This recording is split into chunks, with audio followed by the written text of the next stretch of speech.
Olá, mais um momento gostoso, momento do nosso encontro diário aqui no Cabeça para Cima, que você assiste pela Rede Boas Novas de televisão e também pela internet no site www.boasnovas.tv. É o nosso site que permite que você nos acompanhe em qualquer lugar que você esteja, no Brasil ou no mundo. Você não precisa nem estar só com o seu computador, você pode usar o seu tablet, o seu smartphone, porque pelo aplicativo da Boas Novas você consegue acompanhar toda a nossa programação e ainda ter boas informações, boas notícias o tempo todo. Muitíssimo obrigada a todos vocês que têm nos acompanhado pela Rede Boas Novas. A todos vocês que continuamente nos escrevem, dando feedback sobre o nosso programa e sobre toda a programação da Boas Novas. Isso é muito legal, porque nos dá a certeza de que estamos cumprindo a nossa missão. E aí você já sabe, se você tem um tema que você quer ver debatido aqui no Cabeça para Cima, é só mandar para a gente. E a gente vai passar para a produção, o pessoal vai buscar bons debatedores e a gente vai falar sobre esse tema aqui com você, para que a gente possa tirar dúvidas e ficar realmente mais informado. Também você já sabe que eu não posso deixar de fazer o meu registro diário aqui de agradecimento a todos vocês que já entenderam o tamanho do nosso desafio de ter 24 horas de uma programação diferenciada, saudável, com cunho cristão.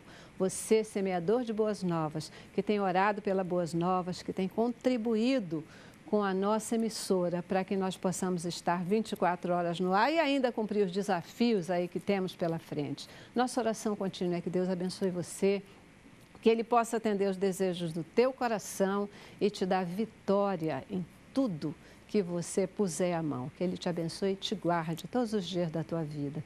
Você faz toda a diferença. Por isso, nós também oramos por você. E você que ainda não é um semeador, mas tem sido abençoado pela nossa programação, já sabe, né? Nós precisamos de você também, nós contamos com você. Por isso, vamos lá, toma uma decisão agora. Pega o telefone, liga para o 21-26300 ou entra no nosso site, o www.boasnovas.tv, e ali rapidinho você vai poder se tornar um semeador. Você vai poder se alistar ao exército de semeadores. A ação é rápida, mas aquilo que você vai estar fazendo, a semente que você vai estar plantando, ela vai ser duradoura, vai ser eterna e vai abençoar vidas a cada dia mais. Não fica com a bênção só para você, não. Abençoa Boas Novas e você abençoa Boas Novas e a gente sai por aí distribuindo bênçãos. Que Deus abençoe você, querido, que Ele possa realizar todos os desejos do seu coração. Cabeça para Cima de hoje vai falar com você sobre um tema da maior importância, um tema da atualidade e que muitas vezes nós temos reações até de medo de enfrentar. Nós vamos falar sobre transplantes. No ano de 2014, aqui no Rio de Janeiro, foram feitos mais de 1.500 transplantes de órgãos e tecidos. Esse número ele representa aí um crescimento em torno de 8% em relação ao ano anterior, ao ano de 2013. Mas a pergunta mais importante é: o que de fato esse número representa em relação à demanda, à necessidade da população brasileira? Isso nos leva a uma outra questão. Como que a nossa população anda informada e sensibilizada com relação aos transplantes? Será que você tem medo de fazer ou de ser um doador? Por exemplo, você mesmo que está aí participando conosco agora, você sabe como é que acontece, como é que funciona uma doação de tecido? E em algum momento da sua vida você já pensou em ser um doador de órgãos? Pois é. Essas e outras questões é que nós vamos conversar no Cabeça para Cima de hoje. Começamos com o nosso informativo e já um time especial para conversarmos sobre o tema. O transplante é um tratamento que consiste na substituição de um órgão ou de um tecido doente de uma pessoa, o receptor, por outro sadio, de um doador vivo ou falecido. O Brasil possui o segundo maior sistema de transplantes do mundo e o SUS é o responsável por 95% das cirurgias realizadas no país. Milhares de pessoas com alguma doença cujo único tratamento é o transplante podem ser beneficiadas, sejam elas crianças, jovens ou adultos. Em geral, são aquelas que apresentam uma doença irreversível, crônica ou aguda, mais comuns no rim, fígado pâncreas, pulmão ou coração, além de tecidos como a córnea e a medula óssea. É isso aí, né? Um panorama rapidinho aí sobre a questão de transplantes no Brasil. Chama a atenção a gente ver que o SUS é o grande agente das cirurgias de transplante, né? Vamos entender melhor um pouquinho essa e outras questões no programa de hoje, falando sobre transplante de órgãos e tecidos. Para nos ajudar na reflexão e com as informações sobre esse tema, eu recebo aqui no estúdio Walter Labanca Arantes, ele que é cirurgião cardiovascular, também é médico do Instituto Estadual de Cardiologia e membro do grupo de trabalho sobre transplante de órgãos e tecidos do CREMERGE, aqui no Rio de Janeiro. Muitíssimo obrigada por estar aqui com a gente. Cumprimentando, eu agradeço e parabenizo por essa iniciativa que vem no momento certo.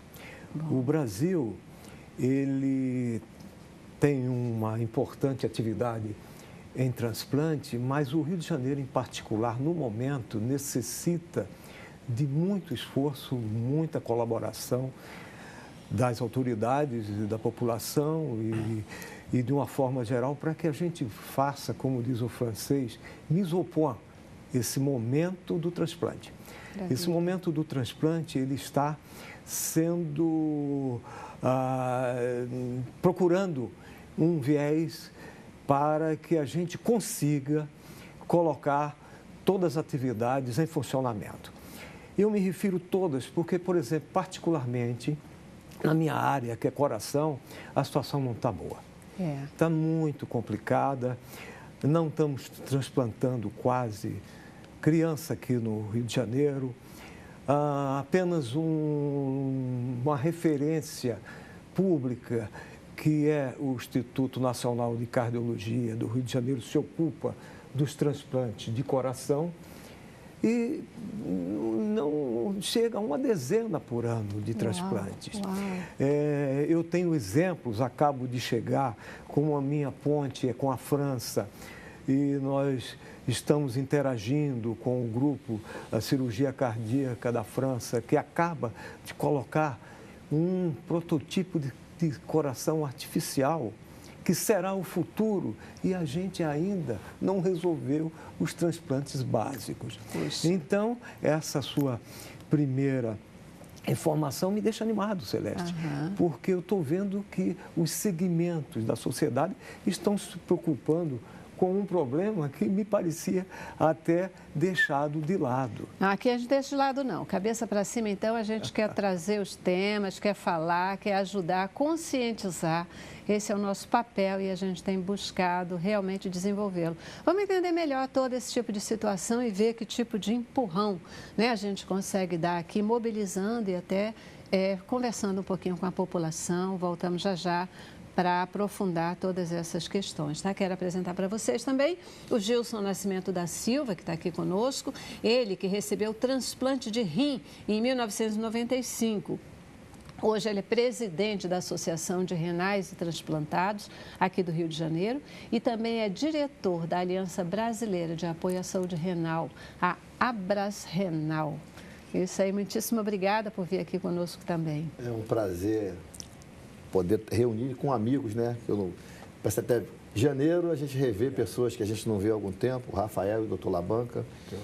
A gente ainda tem alguns gargalos, né, com relação ao transplante no Rio de Janeiro. Reconheço que melhorou muito, reconheço que isso é uma construção depois de muitos anos de quase total abandono. Eu reconheço que a gente está melhorando bastante. Eu estive falando fora do ar com os amigos aqui, para quem não tinha nada e nós temos alguma coisinha, já temos alguma coisa. Então, acho que programas como esse ajudam a construir um pouco mais esse cenário, a melhoria dos transplantes no Estado. Estamos aqui para conversar sobre isso. Bacana. É o que você está falando, né, sobre esse olhar positivo. Bom, quando a gente olha, pelo menos no Rio de Janeiro, um número que cresceu em torno de 8% é crescimento. Pode não ser o crescimento ideal, pode ainda não ser significativo, vamos entender um pouco mais, mas é crescimento. Pior seria se a gente estivesse vendo um decréscimo, né? Mas, pelo menos, o vento está soprando positivamente, mas a gente não pode se acomodar com isso, não. Vamos reforçar e trabalhar mais em cima disso, né? Queria dizer, completa o nosso time de hoje, o Rafael Painho. O Rafael, ele é vice-presidente da Aliança Brasileira pela Doação de Órgãos, a ADOT, e ele também é um batalhador nessa área. Ele desenvolve pesquisa para a melhoria do processo de doação de órgãos para fins de transplante. Um pesquisador aí batalhando nessa área. Muitíssimo obrigada também por estar aqui com a gente.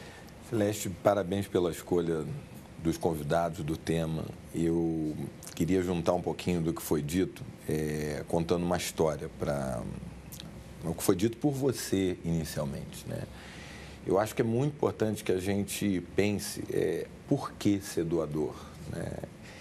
E aqui a gente tem um viabilizador, um que viabilizou e recebeu o transplante e alguém que não recebeu o transplante.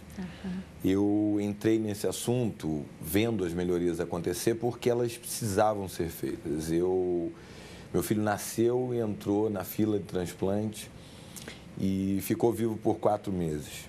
E a gente tentou credenciar o Hospital de Laranjeiras, no Rio de Janeiro, e não estava credenciado para fazer o transplante dos bebezinhos. Ele nasceu na fila de transplante.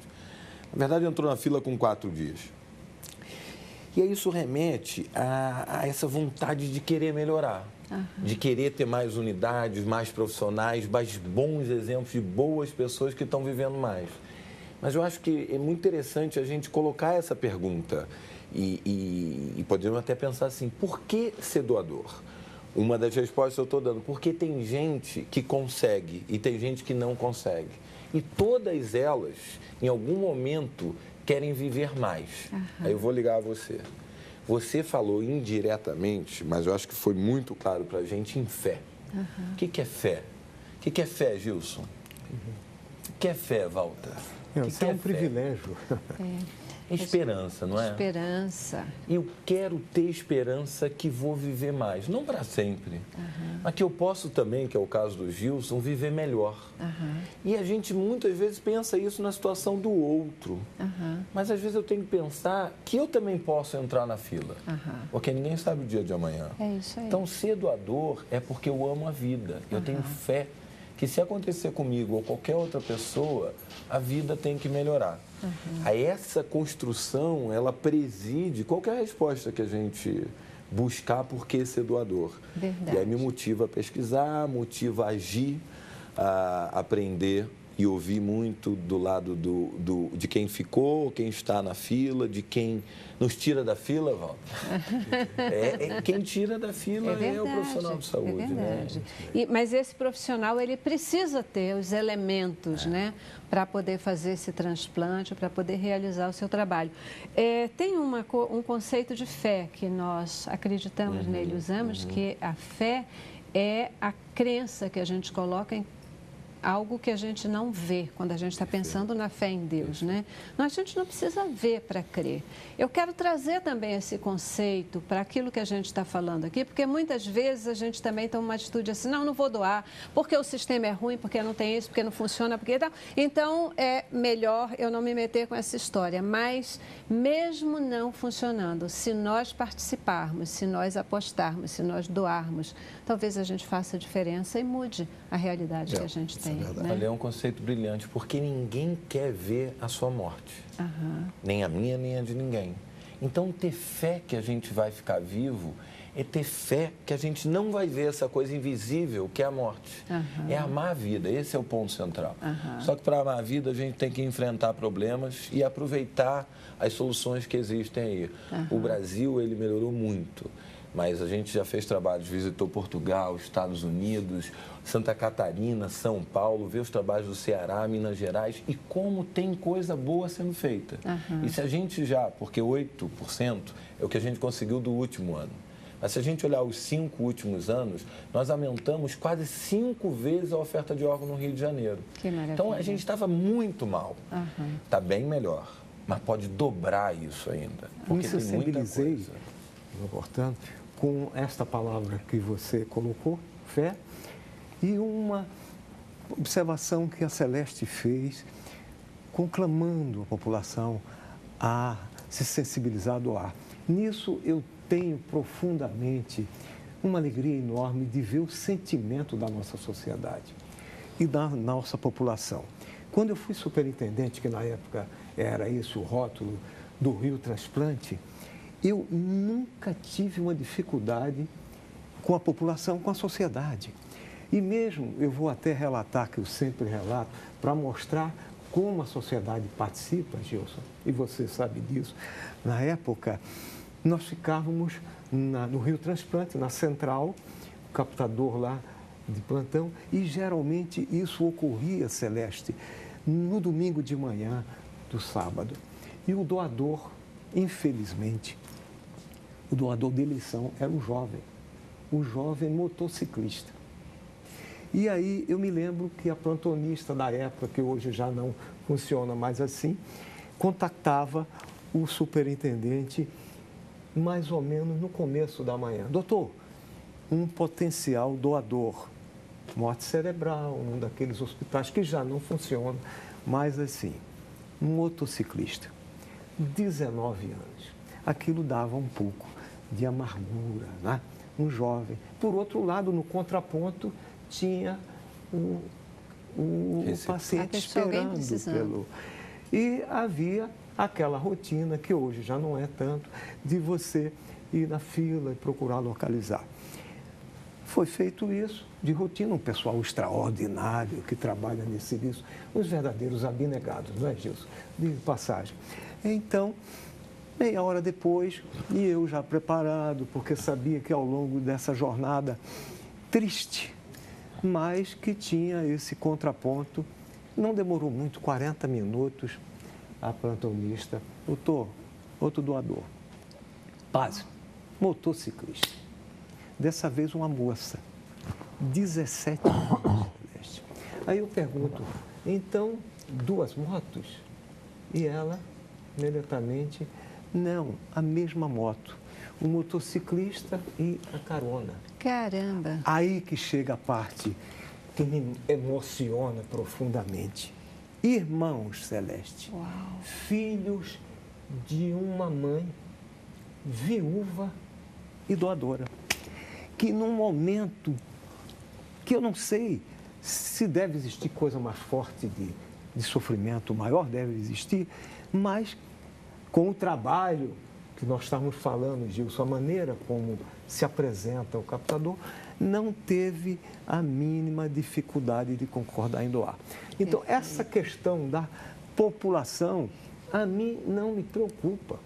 Eu tenho certeza que nessa atividade nós contamos e sempre contaremos, porque tem um aspecto também que eu não vou me caminhar por esse viés, que é uma estrada muito brada, que é aquele aspecto de ver batendo, no caso, o coração, ou vivendo num ser humano, há alguma coisa viva do seu ser, do seu, né? Que você quase que se prolonga, né?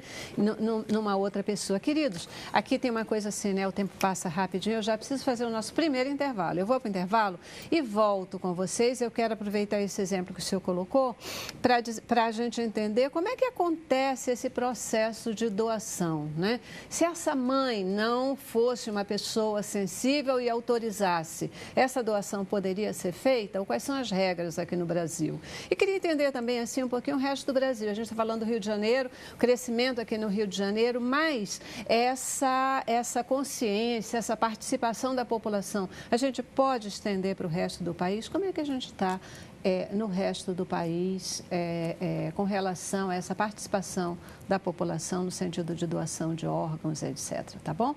Vou para o intervalo, mas volto já já.